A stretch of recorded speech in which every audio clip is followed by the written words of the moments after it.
శ్రీ వెంకటేశ్వర యోగ సేవా సంస్థ వ్యవస్థాపకులు, ప్రధాన యోగాచార్యులు, అభినవ పతంజలి ఓలియేశ్వర చాలా చాలా పెద్దలు ఉన్నాయి వారికి.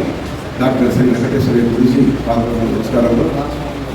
32 సంవత్సరాల క్రితం ఒక విత్తనం నాటారు మన వెంకటేశ్వర గురించి. ఆ విత్తనం పేరు వెంకటేశ్వర యోగ సేవా సంస్థ మంగళగిరిలో ఆ విత్తనం నాటారు. అది దినదిన ప్రవర్ధమానమై శాఖోపశాఖలుగా విస్తరించి ఎంతోమందికి నీడలు ఇస్తుంది, ఎంతోమందికి పొలాలు ఇస్తుంది, ఎంతోమందికి ప్రాణవాయువు కూడా ఇస్తుంది మొక్క అనేది చెట్టు. అట్లాగే మనకు కూడా చల్లని అంటే మనకు ప్రాణాయామం ద్వారా మంచి శ్వాసను తీసుకోవడం, దాన్ని బంధించడం కానీ ఇవన్నీ కూడా చేస్తున్నాం. ఫలాలు అంటే ఆరోగ్యమైన ఫలాలు మనం ఇక్కడ అందిస్తున్నాం.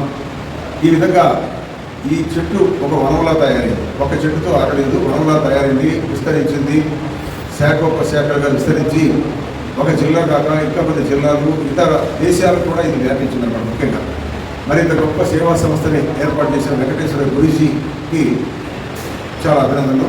ముఖ్యంగా ఒకే ఒక మనిషి ఒక శక్తిగా మారడానికి ఇది మనకి ఉదాహరణగా కనపడుతుంది.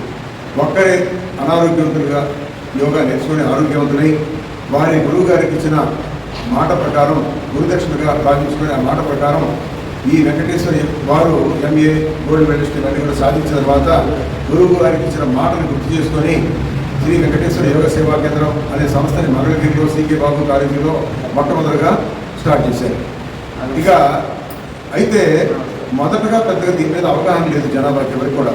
తక్కువ మంది వచ్చేవాళ్ళు అయిన మొట్టమొదటి ధైర్యంతో పట్టుదల కార్యదీక్షతోటి ముందుకు నడిచి ఈ విధంగా తృప్తికరంగా చేయడమే కాక వారి అక్కడ నేర్చుకున్న వాళ్ళ యొక్క బంధువులకి చెప్పడము, తెనాలి, గుంటూరు, విజయవాడ, నరసరావుపేట, శంకరూరుపేట, గుంటూరు ఇట్లా ప్రతి ప్రాంతంలో కూడా వీరు నేర్చుకున్న వారి ద్వారా గురువు గారు కూడా వెళ్ళి ప్రత్యక్షంగా మొట్టమొదటిగా వెళ్ళి ఎంతోమందిని ఆరోగ్యవంతులు తయారు చేశారు.